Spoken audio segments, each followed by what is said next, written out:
eksenang pinagpiepestahan, mga pahayag na minarkahan. Pag-usapan natin ito, punto por punto. Tila hanggang ngayon, you and me against the world ang sitwasyon ni Heart Evangelista kapiling ang politiko niyang boyfriend. Mula kasi noong all-out siyang naglabas ng emosyon tungkol sa pagtutol ng kanyang mga magulang sa kanyang boyfriend, hindi pa sila nagkakaayos. Mariin pa rin kasing ipinaglalaban ni Heart ang kanyang relasyon sa kontrobersyal na senador sa gitna ng pahayag niya patungkol sa kanyang magulang na no one will ever be good enough for me. Sa ngayon, tikom na ang bibig ni Heart tungkol sa kanyang love life at sa issues sa kanyang mga magulang. Pero kamakailan lamang, muli siyang naging kontrobersyal nang lumabas ang kanyang sexy cover photo sa isang magazine.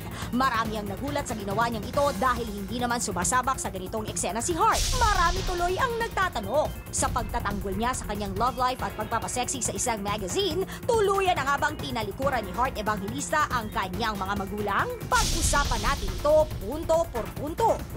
Ito para sa akin textbook case. Ito classic textbook case kung ano ang nangyayari kapag ang magulang ay masyadong nagiging mahigpit sa kanyang mga anak. Yung pag-aalaga ng bata, para rin yan yung pagmamahal, pag masyadong mong hinigpitan. Tama. Konting luwag, konting higpit. Kasi yun daw ang dapat. No, at saka, hindi ba naniniwala din mo tao that you should give enough room para sa mga anak ninyo na magkamali?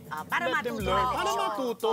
Saka direct dadagdagan ko lang, yung pagiging rebellious kasi, ano yan saklaw yung sumasaklaw din ng magulang sa pakikipagrelasyon ng anak, di ba? Binibigyan nga natin ng kalayaan na ma-in love, di ba? Nasa wastong edad na naman si Heart, dahil 28 na siya. Ko 28, Pero no? parang marrying age na nga yun at di gawin ba? mong robot na kung saan mo gustong dalhin, doon siya hahapay. Yun talaga ang nakikita nating dahilan kung bakit nagre-rebellious ang mga At saka kapatid. sa padagdag pa, hindi lamang naman yung panaklaw, hindi ba yung you went out in public to announce it pa? Hindi ba? At saka tingnan mo. Sige. Sige na, di ba parang sa tingin naman din natin, sa ilang taon naman din, naging mabuting anak naman din si Heart, di ba?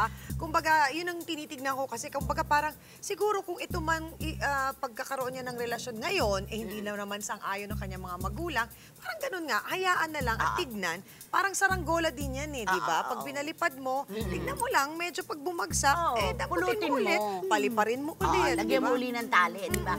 At saka dito mo makikita na talagang ang mga bata ngayon ay meron ng kani-kanyang isip at kaya na nila ipaglaban ang kanilang karapatan. No, at saka hindi ba nagre-reflect din sa kagalingan ng upbringing na binigay mo sa anak Tama, mo? direct. Yung trust na ibinibigay mo sa kanila.